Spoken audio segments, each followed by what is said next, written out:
Meus irmãos, graça e paz.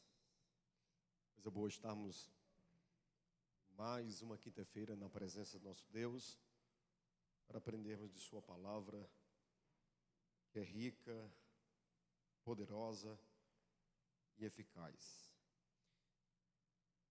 Nós estamos estudando a carta que Paulo escreveu aos irmãos em Corinto, primeira carta aos Coríntios. E nós estamos tratando essa carta não versículo por versículo, mas estamos abordando os problemas que Paulo direcionou à carta. E nas últimas 2 semanas nós tratamos acerca das questões voltadas à questão da sexualidade. E hoje nós queremos tratar acerca dos problemas relacionados à questão da liberdade do cristão, que está relacionado com o comer ou não comer comidas sacrificadas aos ídolos. Então eu gostaria que abrisse a Bíblia no capítulo 8 de 1 Coríntios.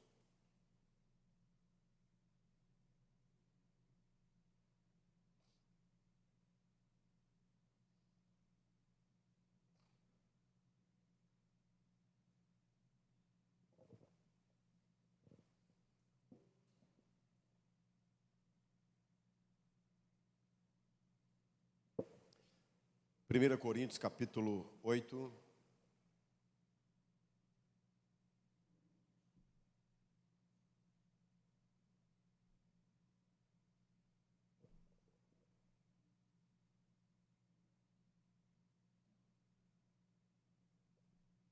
Nós iremos ler esse capítulo por inteiro. Vamos lá? No que se refere às coisas sacrificadas a ídolos, sabemos que todos temos conhecimento. O conhecimento leva ao orgulho, mas o amor edifica. Se alguém julga conhecer alguma coisa, ainda não conhece como deveria conhecer. Mas, se alguém amar Deus, esse é conhecido por Ele.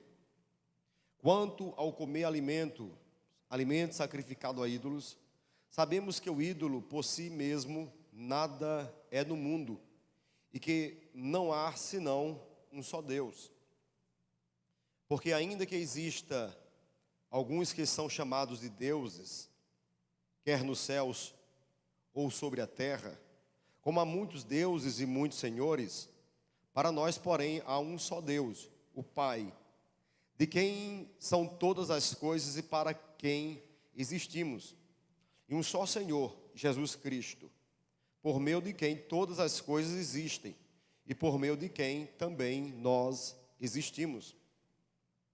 Entretanto, nem todos têm esse conhecimento. Alguns, acostumados até agora com o ídolo, ainda comem desses alimentos como se fossem sacrificados a ídolos. E a consciência deste, por ser fraca, vem a contaminar-se. Não é a comida que nos torna agradável a Deus, pois nada perderemos se não comermos, e nada ganharemos se comermos.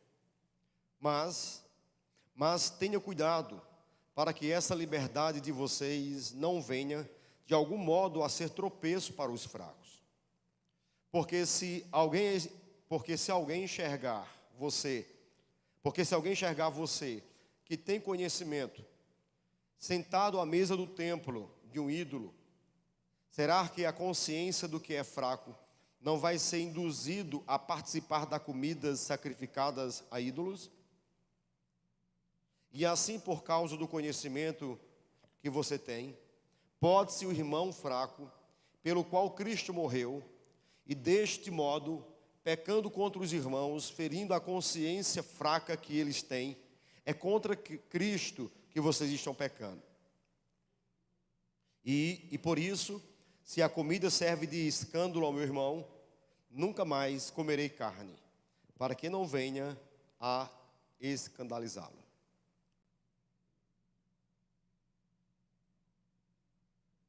Vamos orar? Pai, muito obrigado por mais uma noite estarmos em Tua presença. Muito obrigado pelo Teu amor, pela Tua fidelidade para conosco. Obrigado por sermos teus filhos, por estarmos aqui nessa noite, nesse lugar. Fala conosco de uma forma poderosa, fala conosco de uma forma que venhamos entender a tua palavra e que essa palavra, ela gere edificação nas nossas vidas, em nome de Jesus. Amém. Esse capítulo 8, Paulo, ele está respondendo aquilo que nós lemos semana passada, quando no capítulo 7, versículo 1, Paulo vai dizer que estava respondendo a eles acerca daquilo que eles tinham interrogado a Paulo. Então, essa igreja, eles tinham direcionado a Paulo algumas perguntas, algumas dúvidas. Esses irmãos tinham dúvida acerca de problemas relacionados a questões do casamento. E agora eles também questionaram a Paulo acerca de como tratar, como deve ser o nosso comportamento diante de comidas que são sacrificadas a ídolos. Devemos comer ou não comer? Se comemos, pecamos. E aí, Paulo, como tratar essa questão? E Paulo justamente escreve esse capítulo com o objetivo de orientar esses irmãos para que assim, de fato, eles não... Cadê os versículos? Para que, de fato, eles não ficassem confundidos com relação a isso. Então, Paulo, ele vai iniciar no primeiro versículo, dizendo: com respeito aos alimentos sacrificados aos ídolos, sabemos que todos temos conhecimento. O conhecimento traz orgulho, mas o amor edifica. É interessante que Paulo, digamos que ele dá uma certa catucada em alguns irmãos aí dessa igreja, porque, como nós observamos nos partidos lá da igreja, existia o partido daqueles que eram os intelectuais da igreja, né? os filósofos da igreja. E provavelmente Paulo estava dizendo: não, com respeito aos alimentos sacrificados aos ídolos, sabemos que todos temos conhecimento. Só que ele vai dizer: o conhecimento traz orgulho. Em outras palavras, ele vai dizer: o conhecimento sem amor é pura arrogância, é pura prepotência. Então Paulo estaria aí dando uma catucada, talvez no grupo dos intelectuais, que estariam aí dizendo: eu tenho conhecimento acerca dessas questões, então não preciso ser orientado. Então Paulo vai dizer: porém o conhecimento sem o amor, ele na realidade gera pessoas arrogantes, prepotentes. E é interessante que nós vínhamos dentro do carro e por acaso tocou-se mais ou menos nesse assunto, né? Ele está lendo um livro que eu li recentemente. É interessante que o escritor é um teólogo, professor de seminário, mas ele não incentiva as pessoas a irem para o seminário. Jonas Madureira. Pelo contrário, no livro dele, ele vai fazer críticas severas a pessoas que vão para o seminário sem ter maturidade de ir para um seminário. E até Fernando me perguntou: mas por quê, pastor? Qual seria a ideia dele? Não estaria desmotivando? Eu disse: não. Ele entende que conhecimento sem preparo, ou conhecimento sem maturidade, gera pessoas arrogantes, pessoas prepotentes. Até para saber, você tem que estar pronto. Sabia disso? Até para saber, você tem que estar pronto. Porque o conhecimento, quando ele chega na vida de uma pessoa que ela não está preparada para lidar com aquilo, em vez de ser algo benéfico, se torna maligno, se torna ruim. A pessoa se perde por conta do conhecimento. Eu, particularmente, conheço muitos meninos bons, que iniciaram muito bom, mas se perderam. Se perderam justamente no conhecer. Se perderam justamente no estudar. Por isso é que um adolescente hoje, de 15 anos, começa a ler algumas literaturas que o cara está lá em cima e ele acha que está pronto para ler todo tipo de literatura e às vezes se perde com muita facilidade, porque às vezes falta justamente conhecimento amplo para fazer o julgamento da causa e não ficar bêbado com aquilo que está lendo. Então, Paulo provavelmente estaria dando uma catucada e dizendo: olha, o conhecimento de vocês, de fato, é um conhecimento arrogante, é um conhecimento prepotente que alguns dentro da igreja aí têm. Por isso é que no versículo número 3, coloca o 3 aí. O 2, então. Quem pensa conhecer alguma coisa, ainda não conhece como deveria. Então, Paulo, de fato, está dando uma catucada nesses irmãos. Coloca o próximo aí. Mas quem ama a Deus, esse é conhecido por Deus. É aquela velha questão: você prefere ouvir um bom teólogo vazio de Deus, ou um irmão que não tem teologia, mas cheio de Deus? Quem você gostaria de ouvir? Diga aí. Pode falar, irmãos, estou perguntando. Você já observou que a teologia, eu estudei teologia, viu? Não estou aqui fazendo, mas em todas as áreas as quais de fato você for aprender, se você não tiver maturidade para lidar com aquilo que você está de fato aprendendo, isso pode se tornar muito prejudicial. Paulo, na realidade, ele faz uma crítica no sentido de conhecimento gera orgulho se não tiver amor. Se eu não tiver capacidade de realmente pegar o conhecimento e entender que ele vai servir para eu ajudar pessoas, ele pode me tornar um ser humano totalmente arrogante, prepotente, sabichão, que sabe tudo, ninguém sabe nada. Quem nunca conheceu alguém assim, né? Pessoas que, por de fato ter estudado, consideram-se mais inteligentes do que os outros, mais entendidos do que os outros, e quando na realidade ninguém é mais inteligente que ninguém. Vocês sabiam disso? Existem conhecimentos diferentes, mas ninguém é mais inteligente que ninguém. Ninguém tem mais conhecimento, pode ter até ter mais conhecimento, mas existe conhecimentos diferentes. Conta-se aquela velha historinha, né? Eu já contei aqui para vocês, que certa vez um escritor ia escrever, foi para uma ilha para escrever um livro, e para chegar na ilha ele precisava de um barquinho, e que alguém conduzisse o barquinho para ele, e aquele escritor entra no barco, e ele começa ali, o rapazinho que estava ali conduzindo ele, começa a remar o barquinho, e aquele escritor olha para o rapaz e pergunta: você sabe ler? E ele diz: não, senhor, não tive a oportunidade de ir para a escola, então não aprendi a ler. O senhor sabe escrever? Também não, senhor. Ele vai dizer: por você não saber ler nem escrever, você perdeu a metade da sua vida. E lá na frente o barquinho bate numa pedra e começa a entrar água dentro do barquinho.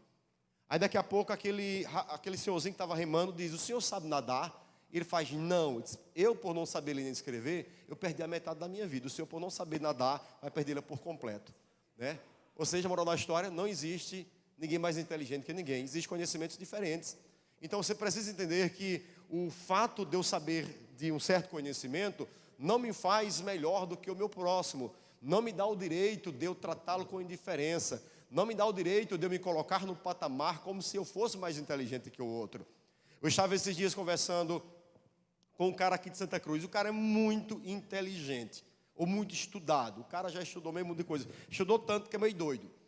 E realmente tem que ele pira das ideias lá e tem que ficar internado e tudo mais. Mas o cara é muito inteligente, muito mesmo, estuda muito. E ele dizendo que mandou um pedreiro fazer uma obra na casa dele. Ele disse que o pedreiro pegou foi ensinar um projeto a ele, pegou um pedaço de madeira e começou a escrever no chão e fazer uma estrutura de um desenho, como se fosse uma planta. E ele disse que ficou pasmo com o conhecimento que aquele cara tinha.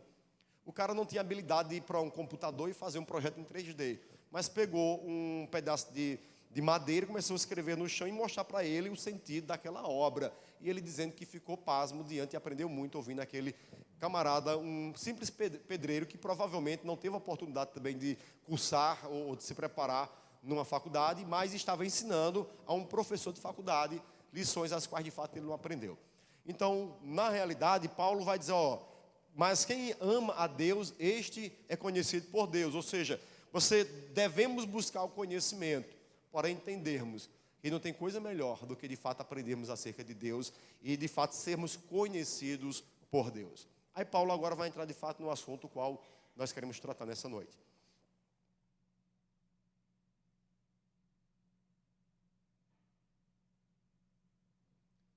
Portanto, e agora ele começa a discussão do assunto. Portanto, em relação ao alimento sacrificado aos ídolos, sabemos que o ídolo não significa nada no mundo e que só existe um Deus. Paulo já está desconstruindo a ideia de que exista deuses, né? E olha que ele está dentro de um panteão de Deus aí, né? Uma cultura totalmente politeísta que adorava um mundo de deuses, né? Só que Paulo começa já a desfazer a ideia de que de fato esses outros de fato não são deuses, só existe um Deus. Continue.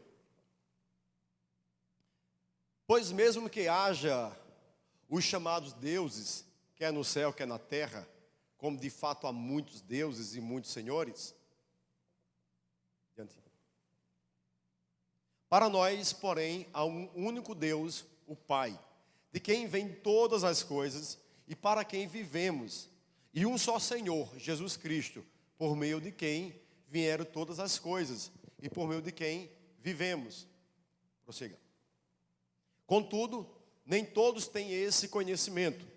Alguns ainda, habituados com os ídolos, comem esse alimento, como se fosse um sacrifício idólatra. Como a consciência deles é fraca, fica contaminada. O que é que acontecia nesse contexto aqui? Corinto era uma cidade politeísta, então adorava-se ali muitos deuses, e muitos desses cultos aos deuses pagãos eram regrados por sacrifícios de animais. Então eles iam para o culto, como a deusa Cibele, por exemplo, que levava-se um touro, matava-se o touro, o sangue jogava sobre as pessoas, e as carnes eles sacrificavam, queimavam aquele ídolo, aquele deus, entre aspas, e o restante da carne, eles pegavam e devolviam à família que levou o animal para o abate, para o sacrifício. O que é que aquela família fazia em muitas das vezes? Ela pegava aquele resto de carne e eles levavam para o mercado público para vender essa carne. É justamente aí que entravam os cristãos na parada. Nesse capítulo, os cristãos não estavam indo ao culto pagão. Não é? No capítulo 10 já é outra questão. Mas nesse capítulo aqui não. Eles não estavam indo ao culto pagão. Eles estavam indo para o mercado comprar as carnes. Só que a carne que estava no mercado público era a carne justamente que veio dos sacrifícios dos cultos pagãos. Aí alguns cristãos, que Paulo vai classificá-los aqui como de mente mais fraca, Paulo vai dizer que esses cristãos, eles diziam, eu não compro de forma nenhuma essa carne.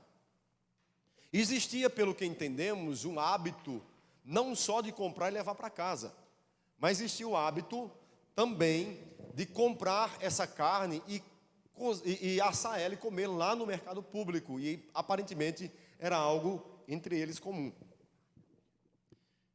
E a discussão é justamente essa. Paulo, nós devemos comprar a carne que está sendo vendida no mercado, sim ou não? Devemos comprar essa carne e levar para a nossa casa?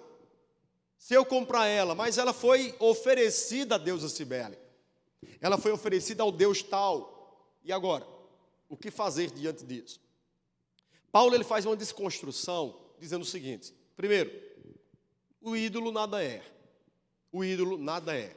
Só existe um Deus, os demais não passam de objetos feitos de pedra, feitos de madeira, mas não são de fato deuses.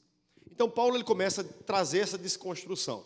E ele vai dizer, contudo, nem todos têm esse conhecimento. Alguns ainda habituados com os ídolos, comem esse alimento e como se fosse um sacrifício idólatra, como a consciência deles é fraca, fica contaminados. Então, aquele irmão novo convertido, ele acabava, infelizmente, não entendendo isso, então ele encontrava o irmão mais velho, digamos um professor, alguém que era formado em teologia, que estudou de fato, e que entendia que esses ídolos, na realidade, não têm importância alguma. Então, aquele irmão mais conhecedor ia lá, comprava o alimento, e o que importa é a minha oração que eu vou fazer. Só que o irmão mais novo, ele não entendia aquilo. Ele disse, rapaz, como é que pode? Como é que o irmão Paulinho vai no mercado público e compra carne sacrificada a ídolos? Como é que ele participa disso? Na mentalidade desse irmão, o irmão Paulinho estaria participando do culto aos deuses, do sacrifício que foi feito ali, do ritual que foi feito ali.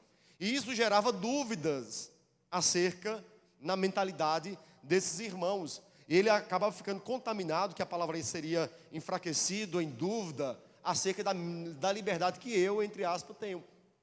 Então, na realidade, Paulo não está condenando o levar para casa essa carne. Até porque nós precisamos entender que, e Paulo vai tratar isso no capítulo 10, que a carne em si nada é, o alimento em si nada é. Quando ele é tirado do ritual, ele volta a ser simplesmente carne, simplesmente alimento. É igual para vocês entenderem aqui, na Santa Ceia, por exemplo. por muito tempo não sabia-se o que fazer com o pão da Santa Ceia. Na época da Santa Ceia, algumas igrejas, quando terminava a ceia, eles não sabiam o que fazer com aquele pão, porque o pão representa o corpo de Cristo. Então, quando terminava ali o culto, eles pegavam aquele pão e agora foi apresentado ao Senhor. Não se pode levar para casa, e algumas igrejas enterravam o pão, considerando aquilo algo sagrado, quando na realidade não é. O que é que acontece no processo da ceia? Digamos que esse celular é o elemento que está sendo apresentado. A partir do momento que você apresenta aquele elemento, seja o cálice ou seja o pão, no processo do ritual, aquilo tem um peso simbólico. Passou o ritual, é pão, é suco de uva, não passa disso. Uma vez indagando, eu tenho um amigo meu que é maçom, e eu gosto muito de ficar questionando ele acerca de coisas que eu não sei para aprender com ele. Eu fiquei, cara, e nessa conversa ele falou sobre o tal do chá do Santo Daime, né? Eu fiquei, cara, isso tem efeito mesmo? Efeito tem. No ritual. Se você tomar fora do ritual, não faz porcaria nenhuma. Agora, no ritual, por que no ritual? Porque no ritual existe uma invocação. Então, esse elemento na invocação, ele tem sim uma importância. Fora da invocação, é um chá normal igual qualquer outro. Então, a questão da ceia é a mesma coisa. Você pega o elemento, o pão da ceia, no momento do ritual, de fato, ele é um pão sagrado. Passou o ritual, é um pão e ponto final. A mesma questão é que Paulo vai tratar aqui. A carne que era levada para o ritual, no momento do ritual, de fato, existe ali todo um elemento espiritual envolvendo aquele ritual. Mas passou o ritual, é carne. Levou para o mercado, é carne, ponto final. Então, Paulo ele vai dizer o seguinte, não tem problema, você pode comer, levar. Agora, por conta da consciência do irmão que não entende isso, aí Paulo, de fato, vai trazer uma orientação para que esses irmãos não comprassem essa carne. Quer ver? Ó, adianta. A comida, porém, não nos torna aceitáveis diante de Deus. O que é que Paulo está dizendo? A comida não importa. O que ele vai dizer, Jesus vai dizer que o que prejudica o homem não é o que entra. Porque esse conceito, essa discussão acerca se a comida prejudica ou não o homem, isso é antigo. Na época de Jesus, já questionava Jesus acerca de se realmente o homem é prejudicado pelo aquilo que ele come, se o comer o sangue prejudica ou não prejudica. E Jesus vai dizer, olha, o que prejudica o homem não é o que ele come. O que prejudica o homem é o que sai, é o que ele fala. O que ele fala é mais prejudicial do que aquilo que de fato ele come. E Jesus vai ser bem, como é que eu posso expressar aqui? Jesus vai ser bem grosso. Eu diria que a resposta de Jesus ela seria um pouco deselegante, não seria grosso. Jesus foi deselegante, porque Jesus vai dizer, olha, o que o homem come vai para o estômago e vira cocô. Ele vai dizer isso na lata. O que o homem come vai para o estômago e depois vira cocô. Agora o que vocês falam prejudica vocês. Jesus vai dar essa resposta aos fariseus. Paulo está dizendo aqui que, na realidade, a comida, porém, não nos torna aceitáveis a Deus. Não é o comer que vai nos fazer sermos santos ou não santos. Não importa, a comida, como o ídolo não tem importância alguma, a comida também não. A comida ela tem o seu papel de realmente saciar a fome física, mas ela não nos faz sermos melhores ou piores diante de Deus. Não seremos piores se não comermos, nem melhores se comermos. Então, Paulo desconstrói essa ideia de que a carne ou certo alimento, ele pode fazer você pecar contra Deus.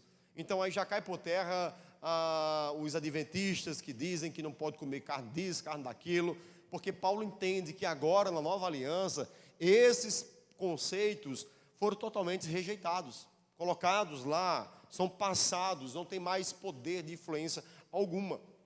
Então a carne ou a comida aí, ela não tem importância alguma, ainda que ela tenha sido levada para um terreiro de macumba, mas se porventura, digamos que uma irmãzinha, um irmão, vai passando lá, vê a galinha lá, leva para casa a galinha, e aí, irmão? Como ou não como?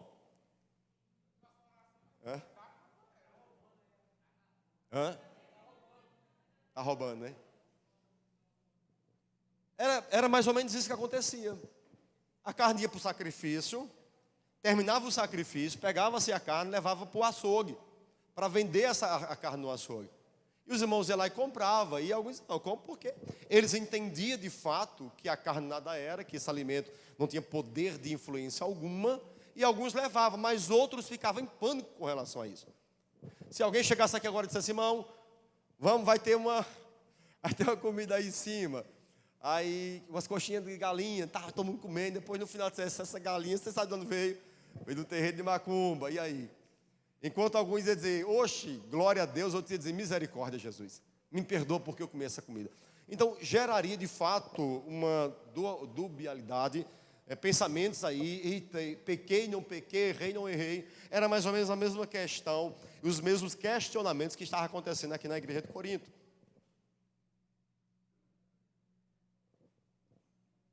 Então, em primeiro lugar, Paulo desconstrói a ideia de que o alimento tem alguma influência na vida espiritual do homem. O homem nem se torna melhor nem pior porque come esse tipo de comida. Adiante. Contudo, ele faz agora uma observação.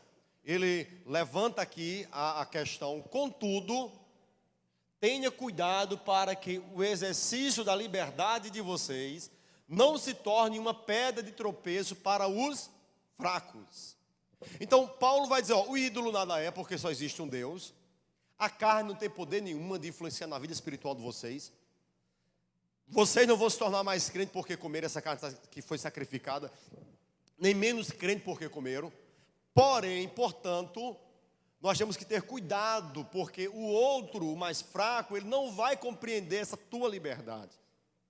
Então, por nome ou por causa do irmão mais fraco, Paulo nos orienta a nós, de fato, abrirmos mão da nossa liberdade.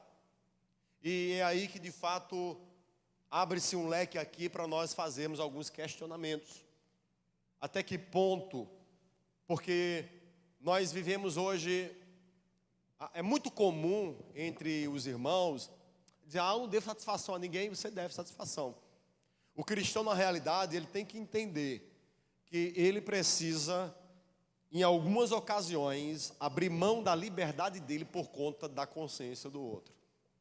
Aquilo que o outro pensa, de fato, eu sou responsável. Se o outro não compreende a minha liberdade, e minha liberdade gera fraqueza espiritual no outro, Paulo vai dizer que eu estou levando o meu irmão a pecar.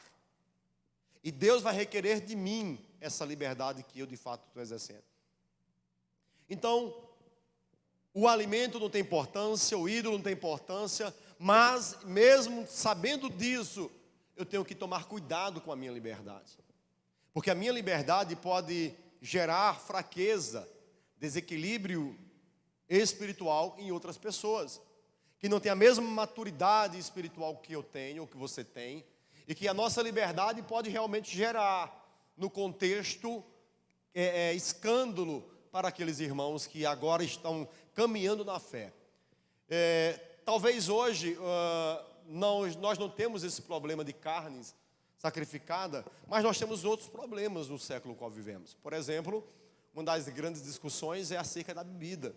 E aí, bebo ou não bebo? Aqueles que vão dizer que beber não é pecado. Mas esses que vão dizer que beber não é pecado, devem entender que tem um irmãozinho mais fraco que não vai entender dessa forma. Então, qual é a posição que o cristão deve tomar? Paulo vai dizer o seguinte, adianta aí o versículo que eu volto para aí depois. Bota o versículo 11, por gentileza. O versículo 11 vai dizer, assim esse irmão fraco, por quem Cristo morreu, é destruído por causa do conhecimento que você tem. Ou seja, aí versículo 12. Quando você peca contra seus irmãos dessa maneira, ferindo a consciência fraca deles, peca contra Cristo. Volta para o versículo 9 agora.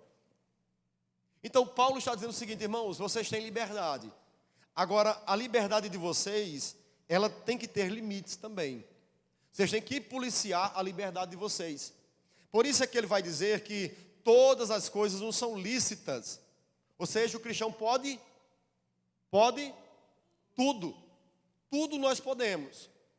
Mas ele vai complementar dizendo, mas nem tudo convém. Então tudo é permitido ao cristão, mas nem tudo convém. Então, existem liberdades que nós vamos ter que a gente vai ter que abrir mão dela. Porque, infelizmente, a nossa liberdade pode geralmente gerar fraqueza no outro. É a velha questão, repito, eu bebo. Uma vez disse que teve um irmão que ele estava vindo, porque os seminários antigamente eram em Caruaru, e tinha um grupo de irmãos que foram para o seminário, e na sexta-feira vinha no ônibus, junto com a galera da faculdade, e a galera da faculdade começaram a beber. E o que aconteceu? Os irmãos disseram, beber não é pecado, então eu vou beber também. E os irmãos seminaristas começaram a beber dentro do ônibus. Meu irmão, isso gerou. Na hora todo mundo, não, irmão, beba aqui, irmão, beba aí, tá. Deram vinho aos irmãos lá, beleza. Mas deixa eu te falar uma coisa, esses irmãos perderam toda a credibilidade com aquela galera dentro do ônibus. Até corrigir isso, levou-se tempo. Porque os caras ficaram, gente, mas que esses crentes bebem? Os caras oferecem e ao mesmo tempo questionam, gente, mas eu esperava que ele dissesse, não, irmão, não bebo não. Os crentes entraram na cachaça com os caras lá dentro.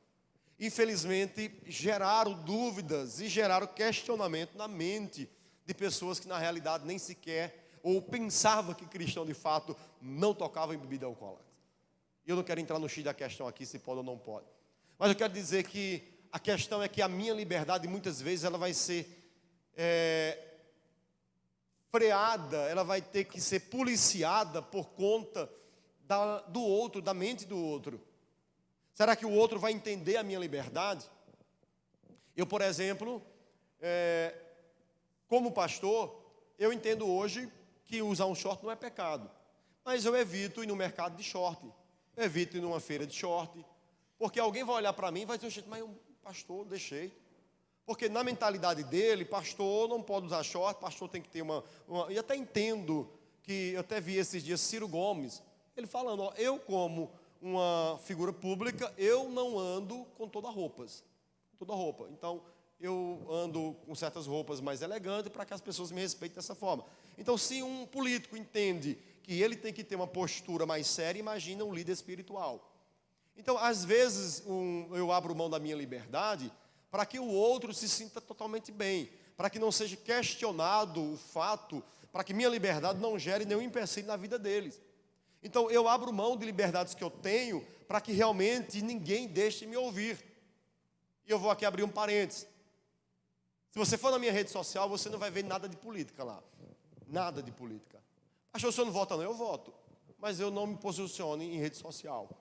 E por quê? Porque eu não quero que ninguém deixe me ouvir. E hoje, infelizmente, nós estamos vivendo em um ambiente onde, quando você se declara se é de direita ou de esquerda, você acaba, infelizmente, criando inimizade. Se você declarar o teu lado político, o outro não te ouve. E, cara, eu realmente aprendi que se a minha liberdade vai impossibilitar o outro de me ouvir, eu prefiro calar-me e não usufruir disso para que o outro me ouça com todo o ouvido. Então, hoje, se você declarar que vote fulano ou vote cicrano, um grupo vai lhe aplaudir, o outro não vai. E eu quero que todos me ouçam. Um dia desse, um pastor me ligou e disse, rapaz, eu queria levar um candidato da sua igreja aí. Eu disse, olha, pode vir na minha igreja, e a gente vai orar por ele, vai apresentá-lo. Agora, eu não vou dar oportunidades nenhuma, mesmo sendo crente. Por quê? Porque eu não quero que minha igreja hoje me olhe com o olhar de, o pastor vota em fulano, então eu já não ouço mais ele. Porque, infelizmente, existe essa intolerância hoje. Uma intolerância de você saber qual é o pensamento do outro acerca da política e não respeitar, e simplesmente tê-lo agora como inimigo. E literalmente não ouve. Não ouve. Eu conheço pessoas que gostavam de pastor Silas Malafaia. E hoje quer ver Satanás, não quer ver ele. Crente, viu? Se você falar o nome de Silas perto de alguns crentes, sangue de Jesus tem poder. Por quê? Porque Silas se posicionou. Então, o que é que eu entendo? Eu entendo que eu não quero que ninguém deixe me ouvir. Se Silas está certo ou errado, é um problema dele. Agora, eu prefiro manter-me no meu oculto para que tanto de esquerda me ouça, como de direita também me ouça.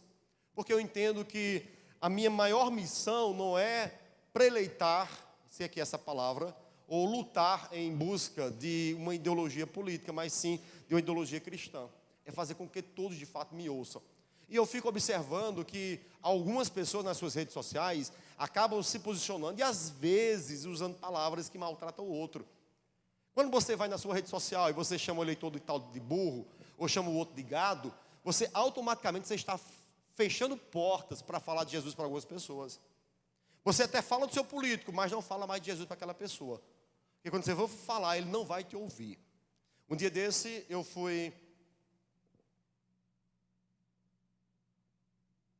estava na padaria tomando um café, ali na Belitate, e chegou um cara que trabalha na prefeitura aqui. E falei, pastor, vem cá, sentou comigo, tal. Ele disse, cara, eu vou na sua igreja. Aí começou a conversar, eu disse, vai lá, cara, você vai ser muito bem-vindo. Aí ele falou, não, porque os pastores de hoje, rapaz, estão tudo se perdendo, tudo falando de política, tudo tal. Eu não sei como é que um pastor apoia um genocídio desse. Ele começou a meter o pau, tal. Aí eu só ouvindo ele, tal. Aí eu falei, pastor, o senhor vota em quê? Eu disse, olha, não importa em que eu voto. Ele disse, não, porque eu estou falando mal do candidato, que o senhor vota nele. Eu disse, olha, não, cara, eu disse, olha, o que você pensa, em quem você vai votar, cara, eu tenho total inteligência de saber respeitar. Você não vai se tornar meu inimigo se caso eu votasse no cara que você está falando aí. Então, assim, eu entendo. Aí ele deu uma cortada. Porque hoje há uma intolerância muito grande. As pessoas não sabem ouvir o outro. Aí eu dei umas igual o Paulo fez aqui com os caras aqui, né? Dei umas cutucadas. Aí eles, vamos mudar o assunto e eu vou na sua igreja depois. Então, cara, eu quero que todos me ouçam. Então, se para alguém me ouvir eu tenho que abrir mão da minha liberdade, eu abro sem nenhum problema. Eu deixo de fazer algo sem nenhum problema, desde que o outro me ouça com toda facilidade. Alguém já perguntou, pastor, o senhor vai fazer uma tatuagem? Cara, primeiro eu nem gosto de tatuagem, e acho feio. Mas se porventura eu resolvesse fazer, eu não faria. Porque eu entendo que eu iria agregar ou agradar um público, mas outro não iria agregar ou não iria agradar. Então eu prefiro fazer como o Rodolfo certa vez fez. Diz, cara, eu não quero nada em mim que impossibilite de alguém me ouvir. Eu quero que todos me ouçam. Brancos, pretos, gregos e troianos, seja lá quem for. Então, às vezes, nós vamos ter que abrir mão da nossa liberdade. Paulo está dizendo, irmãos, vocês podem comer a carne. É lícito para vocês.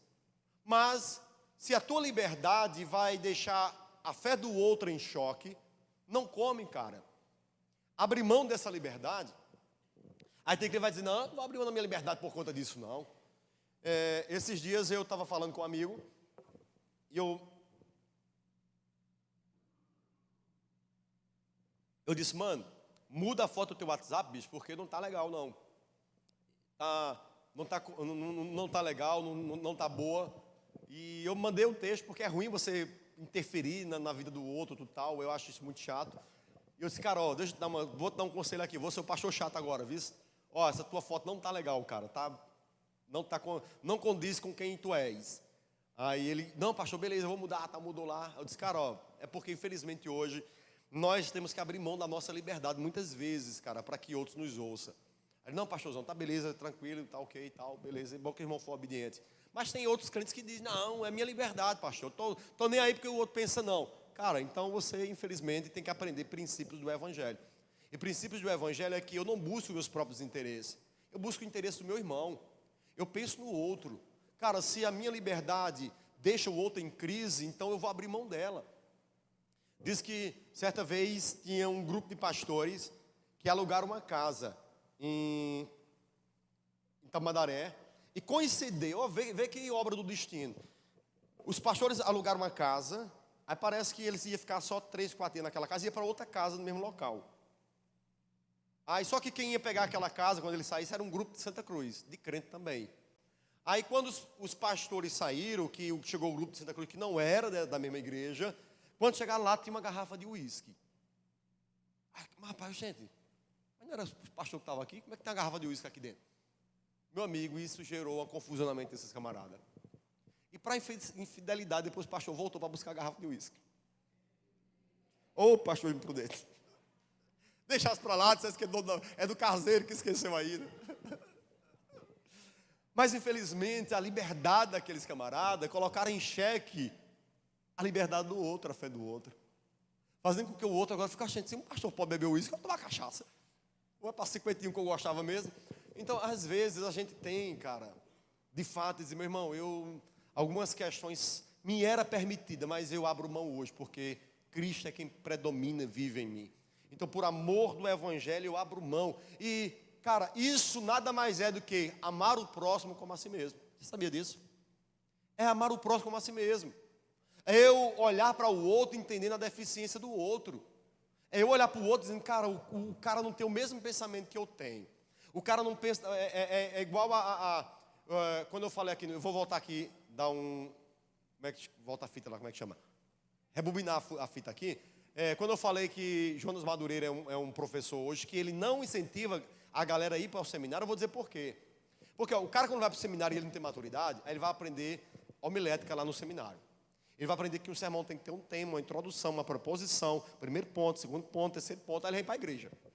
Quando ele chega na igreja, aí eu digo, irmão fulano vai pregar hoje. Aí o irmão fulano não sabe de homilética. Aí ele fica lá. Oxe, o sermão do irmão está todo errado. Não tem tema, não tem proposição, não tem primeiro ponto, tem segundo. Então ele se torna um crítico, mas tão crítico que ele morre, porque ele não ouve mais ninguém. Porque o sermão que ele aprendeu na faculdade teológica tem que ter primeiro ponto, segundo ponto, terceiro ponto, e se não tiver, o irmão não sabe pregar. Então, às vezes, isso acontece, é muito comum. É muito, eu diria que de 90% dos que vão para o seminário, dos 100%, 90% volta dessa forma. Então, infelizmente, porque o conhecimento, ele deixa o ser humano arrogante, até o conhecimento acerca de Deus. Mas, voltando para cá, às vezes nós temos que realmente abrir mão.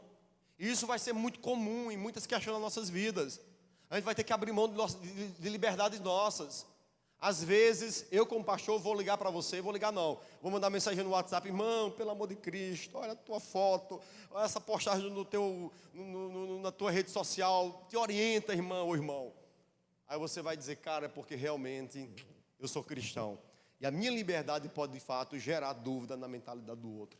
O outro, de fato, ele não vai entender a minha liberdade e pode ser atingido na sua fé por conta da minha liberdade. Aí Paulo continua, versículo 10. Pois se alguém que tem a consciência fraca eu acho que era ver, né? Vi você que tem esse conhecimento, comer num templo de ídolos, não será induzido a comer o que foi sacrificado a ídolos, porque veja bem,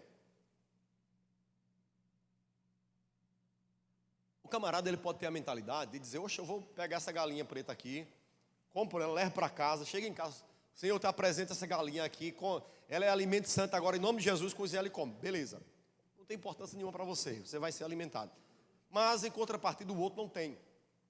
E a tua liberdade ela pode conduzir o outro a voltar a participar dos cultos pagãos, entendendo o seguinte, então se pode comer a carne, então não tem problema de eu participar do ritual. Estão entendendo?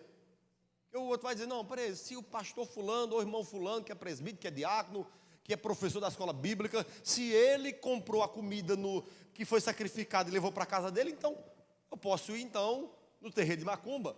Eu posso então lá no candomblé, eu posso então participar desse ritual aqui, porque afinal de contas, se ele levou para casa, a diferença está em casa e está aqui, não tem diferença nenhuma.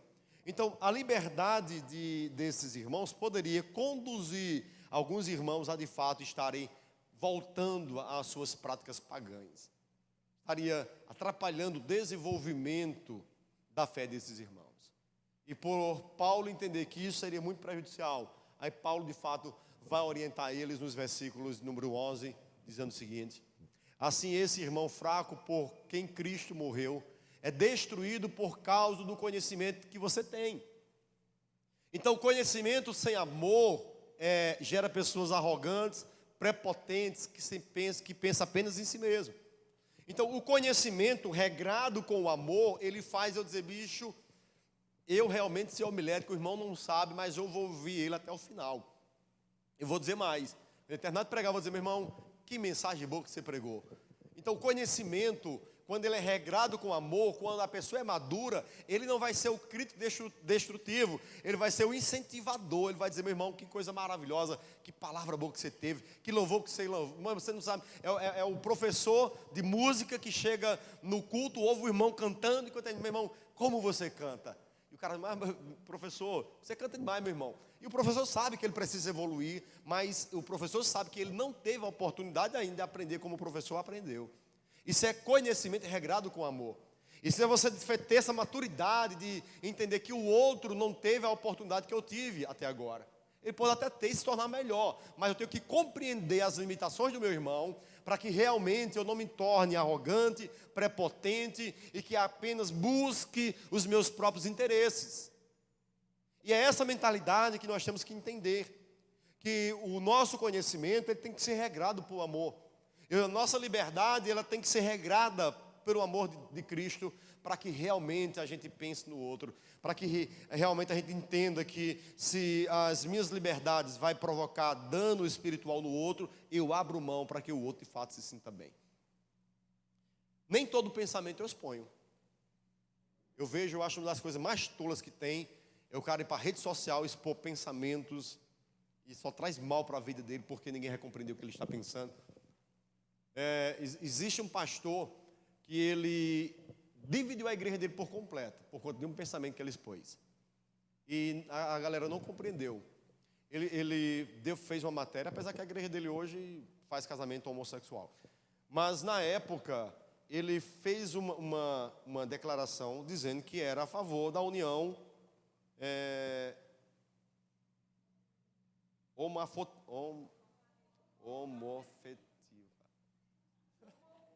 homoafetiva, né? Isso.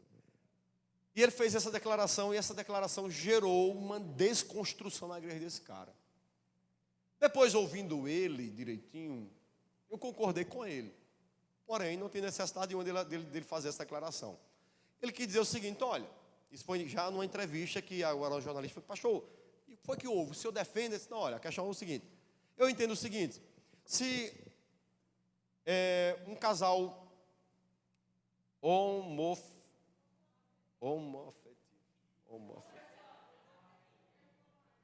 se um casal de homens quer se casar, e eles de fato conseguiram esse direito perante as autoridades, na lei do país, quem sou eu para ser contra? É um direito conquistado. Cabe a mim apenas respeitar. Não faço, mas respeito. Concordo plenamente com ele. Eu também sou dessa forma. É um direito conquistado. A Câmara, o Senado aprovou. Quem sou eu para dizer que sou contra?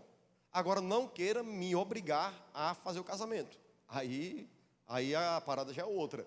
Só que a maneira como ele expôs foi tão desconstrutiva que apartou a igreja do cara por completo. E acabou a igreja dele, né? E assim, mas haveria necessidade? Não haveria. Ele foi expor. Agora, recentemente também, outro teólogo muito conhecido por nome de René Kivitz, também fez umas declarações loucas, depois tentou consertar, não consertou mais e perdeu-se por completo.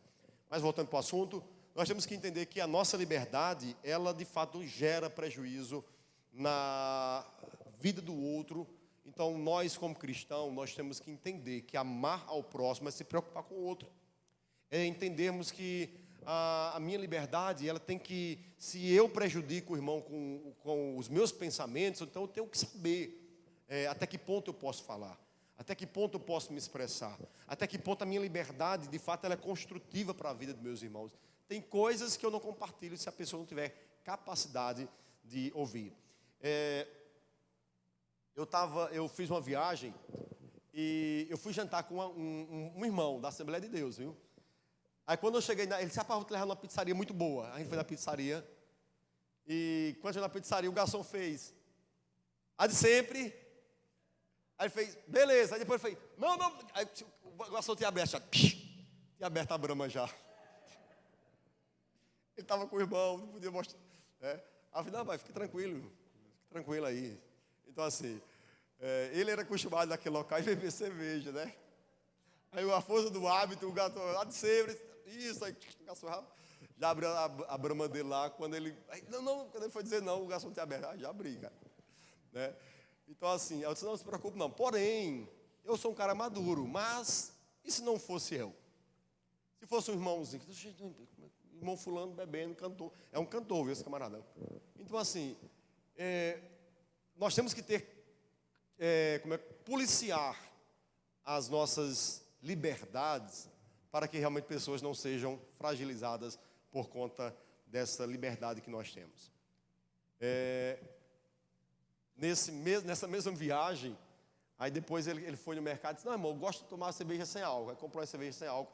Mas o irmão que estava comigo, que não tinha ido para a pizzaria, tinha ficado na chácara, quando viu ele tomando cerveja sem álcool, já ficou, disse, rapaz, como é que porra do crente bebendo cerveja? Rapaz, imagina se tu tivesse cerveja tomando cerveja com álcool ontem. Então, assim, então o cara tem que, de fato, dizer, bicho, olha, eu vou deixar no oculto aqui, vai que os irmãos não entendem minha liberdade e eu posso prejudicar a fé dele nesse aspecto aí. Não estou dizendo que é permitido tomar cerveja não, viu? Estou dizendo que se ele tinha esse pensamento lá, deveria ter se guardado para que realmente ele não prejudicasse a vida de outras pessoas. E Paulo vai concluir dizendo o seguinte, 12. Quando vocês pecam contra seus irmãos dessa maneira, ferindo a consciência fraca deles, peca contra Cristo. Então, pastor, quando eu não abro mão da minha liberdade e eu prejudico pessoas, eu peca, você está pecando. Então, por isso é que realmente nós precisamos entender que às vezes vamos precisar abrir mão da nossa liberdade. Abrir mão às vezes minha esposa diz, Paulinho, eu faço isso, eu disse, minha filha, faça não. Mas não posso, não faça isso não. A velha vai para a academia, tira uma foto, eu posto, não, pelo amor de Cristo, não posto isso não. Não tem nada de mais não, eu disse, minha filha, mas nem todo mundo vai entender. Então, para evitar problemas para o seu marido e para você também, não posta. Você vai ganhar. É como Paulo disse, se você comer, não vai ganhar. Deixar de comer também não vai ganhar. Então, evita problema na tua vida, não posta isso, que vai trazer só prejuízo e comentários que não vai ter nenhum tipo de edificação. Então, às vezes, nós temos que ter esse policiamento. Cabe ao cristão estar se policiando constantemente acerca de tudo que nós vamos fazer. Porque, o cristão, você é literalmente alguém que foi colocado em um pedestal. Você, quando vem aqui na frente, levanta a mão, pegaram você e colocaram em cima de um pedestal. Quem não olhava para você vai olhar agora. E todo comportamento seu e meu, vão dizer, mas tu não é crente? E tua irmãzinha, pode fazer isso? E crente pode fazer isso? E crente pode fazer isso? E realmente a gente deve satisfação a essas pessoas. Porque eles não têm o conhecimento que nós temos. Eles não têm a maturidade que nós temos. Então, nós é que somos os crentes.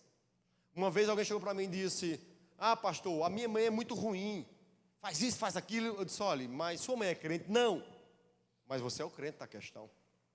Então, se você é o crente da questão, é você que vai ter que pedir perdão. Mas não foi eu que fiz, mas o crente é você. Então, às vezes, é porque nós somos o crente. E por sermos o crente, a gente vai ter que abrir mão de certas liberdades. A gente vai ter que se policiar. A gente vai ter que estar constantemente verificando o que veste, o que fala, o que faz. Tudo isso deve fazer parte. Porque o outro pode ser prejudicado por conta da nossa liberdade. Então, eu não quero que ninguém deixe de me ouvir, porque não acredita no evangelho que eu prego. Se você também não quer que as pessoas parem de te ouvir, viva uma vida onde as pessoas olhem para você e dê total credibilidade ao que você faz e ao que você fala. Uma vez perguntaram a Rodolfo Abrantes se ele fazia tatuagem hoje. Eu disse, cara, hoje eu não faço mais. E ele disse que, por quê? Depois de uma lição que eu aprendi. Ele disse que foi em Israel e ele tinha uma tatuagem que era um candelabro no pescoço dele. E ele disse que quando chegou em Israel, ele percebeu que os judeus não queriam ouvir ele. Os judeus não queriam ouvir ele. E ele percebeu que era porque ele tinha um candelabro no pescoço. E o judeu, ele leva muito a sério essa questão dos objetos, dos utensílios sagrados.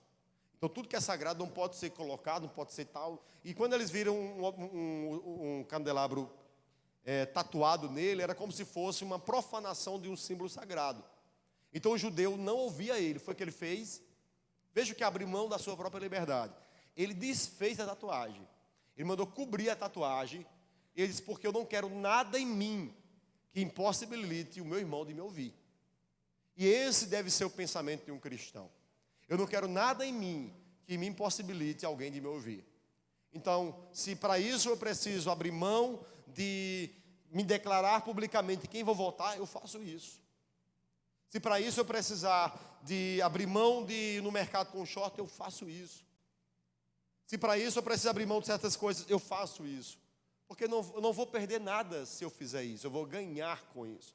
eu vou ganhar o respeito e vou fazer com que outros, de fato, olhem para mim. Quando eu for falar de Jesus, diga, cara, eu vou ouvir esse cara, porque o que ele prega condiz com aquilo que de fato eu acredito. Então, em nome da liberdade, às vezes nós temos que, de fato, entendermos que a maior liberdade que tem que ser expressa é a de Cristo em nossas vidas. O Evangelho é quem tem que fluir. Cristo é quem tem que aparecer e nós temos que diminuir. É Paulo que vai dizer que ele cresça e que eu diminua. E esse é o conceito filosófico que o cristão tem que ter. Que Cristo apareça e que eu diminua. Que nós devemos ser literalmente a cópia de Jesus diante da sociedade, ao ponto das pessoas olharem para nós e dizer, cara, eu vejo Cristo na vida desse cara. E o que ele fala para mim tem credibilidade. Porque, cara, se nós não formos os cristãos que têm credibilidade, nós iremos nos tornar o sal insípido. O sal insípido, ele não serve para nada, a não ser para ser pisado pelos homens. Um cristão que não tem autoridade de pregar o evangelho é um cristão, é considerado um sal insípido. É alguém que não tem autoridade, é uma luz apagada, é uma luz colocada no local, mas que não acende. Qual é a utilidade dessa luz? Se ela estiver queimada, se ela não brilhar. Jesus vai dizer, vocês são o sal da terra e a luz do mundo. Não se coloca uma luz embaixo de um alqueiro, mas em cima, para que venha clarear a vida das outras pessoas. Então nós precisamos ser luz para as pessoas, ser sal para as pessoas, que elas olhem para nós. E eu tenho dito isso, eu quero ser pastor de uma igreja, que as pessoas olhem para nós e digam, cara, eu vejo Jesus na vida da tua igreja. Alguém, já cheguei aqui, alguém olhou, alguém comentou com Janieri, acerca de alguém aqui do Galpão, e disse, cara, aquela menina vivia uma vida tão errada, tal, mas quando eu vejo a rede social dela, mano, como Deus transforma. Uau, é isso que eu quero que aconteça na vida de cada um de vocês. É que as pessoas olhem para vocês, as pessoas que conheciam vocês antes de vocês conhecerem Jesus, que enxergavam vocês com um olhar totalmente negro. Eu quero que essas pessoas olhem para vocês e digam, cara, como Deus transformou a vida de fulana. Deus realmente liberta, transforma aquela pessoa, porque eu conheci ela antes e vejo como ela é espelho hoje diante dessa sociedade. E quando eu falo isso, não é só no vestir, não, é no falar, é no agir, é no se comportar, é de ter atitudes que são dignas de fato de um cristão em todas as áreas da nossa vida. Nós precisamos entender, e repito a falar, repito novamente a frase, nós somos uma luz que foi colocada para brilhar. Essa é a função do cristão. Se você não for essa luz, você infelizmente está fora do seu devido lugar. Jesus disse, não se acenda uma lamparina para se colocar um alqueiro, um balde, porque aí vai faltar o oxigênio e essa luz vai se apagar. Mas se acende a luz, a lamparina, para que ela traga luz, venha iluminar a vida das outras pessoas. Então seja essa pessoa no seu trabalho, na sua faculdade, aonde você colocar os seus pés, que as pessoas olhem para você e digam, cara, Jesus de fato habita nessa pessoa, e no dia que eu me converter eu serei igual a ela ou igual a ele. Aí de fato você vai estar sendo realmente a cópia de Jesus nesse tempo. Jesus nos deu uma ordem, ide e fazei discípulos. Discípulos significa pequenos cristos. Precisamos ser um pequeno Cristo na nossa casa, na nossa família, aonde nós estivermos. Amém? Se coloquem em pé, eu quero orar com vocês.